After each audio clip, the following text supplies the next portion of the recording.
It takes a certain amount of bravery to go deep-sea diving, especially under the conditions faced by the people in Last Breath. Adapting his own documentary, director Alex Parkinson attempts to bring the right level of suspense to the story as diver Chris Lemon gets the umbilical cable cut and finds himself underwater and losing oxygen. It's a fairly simple story as we cut back and forth between Chris underwater, his crewmates worried about him, and those on the ship above trying to save him. That makes things feel a tad repetitive during the film's 90-minute runtime, but the result is an okay docudrama. The movie's able to establish its central protagonists star in their relationships to each other. They are given simply defined personalities with the early scenes of them interacting, showcasing the closeness required when in these quarters, although the first thought is that this is not a job suited for those with claustrophobia.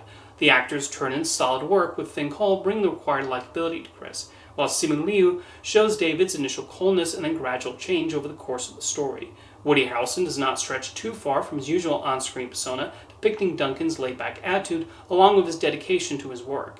The technical aspects of the production were handled by Parkinson and his team, as there's a sense of the wide scope of the North Sea when the accident happens. Even though we know it's coming, the impact is still felt when the cable snaps and Chris disappears. The film provides on-screen graphics showing how much oxygen he has left and how much time he has gone without it to highlight just how much danger he is in.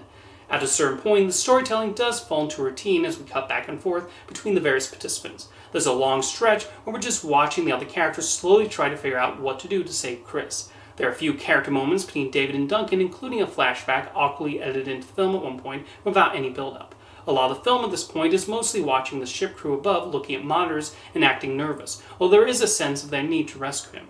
Things do eventually pick up later on, and if one has not seen the documentary or know what happens to Chris, an uncertainty does set in during a particular scene. Last Breath is a film with a lot of technical expertise, even if the story is a safe one with simple characters. There's some investment early on, but there are parts where the film drags, partly because the filmmakers are only able to show Chris trapped underwater and those fretting above.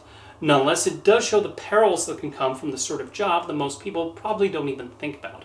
For its occasional storytelling faults, the film smartly does not outstay its welcome and does provide an understanding of the work these deep-sea divers do.